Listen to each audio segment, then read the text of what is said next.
getting Hogan right and nailing it the way they did, like that's the only way WCW rose to the level that they did for their famous 83 weeks.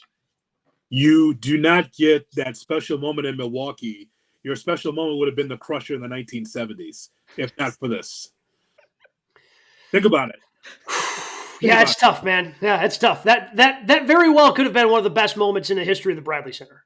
And Silas Young moments. You get those also. Yeah, I mean, of course, naturally. The losses in AEW. Yes. Hey, we still went nuts for him. Yeah, I know. I was too. I love Silas Young. He's the last real man, you know. That's right. No, absolutely. I guarantee he was crushing some Schlitz backstage. Yeah. So with Gabe's point, I agree that if you don't have Hogan at Bash at the Beach, WCW would have closed in 1996 and not 2002. No, think about it. If it wasn't for him turning on Savage and all that stuff thrown at Daytona Beach at him and him going to the NWO, that really extended what was going to close. Under the early regime of Eric Bischoff, that thing wasn't going anywhere. Hogan as a babyface, taking on Kamala and the one-man gang and Kevin Sullivan's army, that was some bullshit. The only reason why that was booked is because those are Hogan's friends. Yeah, bring in like Avalanche, bring in the guy beating WWF because big man against big man, I can do it. But guys, if Hogan doesn't drop that leg and doesn't put on and they don't have the NWO, that wasn't going anywhere because it wasn't going to be the Horsemen holding them up.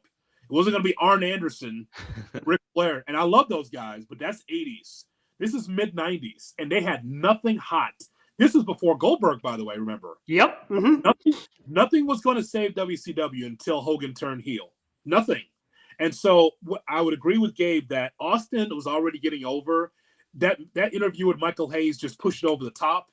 But you already saw the signs in Milwaukee and everywhere else. Like, they're getting behind Austin finally because pop culture was changing.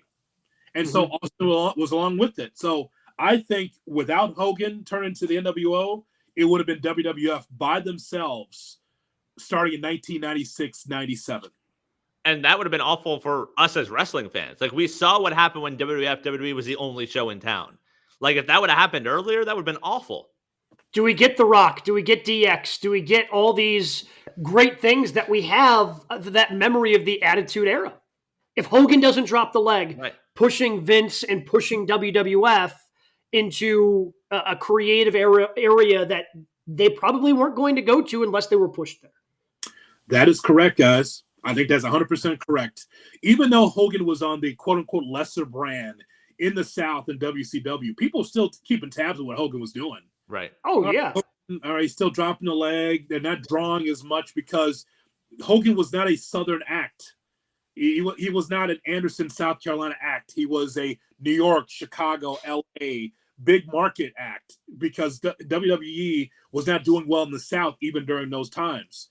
So that's why Hogan wasn't over, because everyone's used to their Ric Flair wrestling, right? They want their heel. They want the Horsemen. You know, they want to Sting, Dusty Rhodes. That's what the South wanted. They didn't want Hogan because they were trained not to like cartoon wrestling up north. That's just the way it was. Yep. So Hogan coming down there, he wasn't doing wrist locks. They still didn't like him dropping like, oh, God, here he is in like, you know, Southern Louisiana. I don't want to see that because I was trained to watch Flair. So I think that is the key, because when his attitude changed, everyone's attitude changed. If we don't have that, we don't have our logo. What? Yeah. No, that's a coincidence.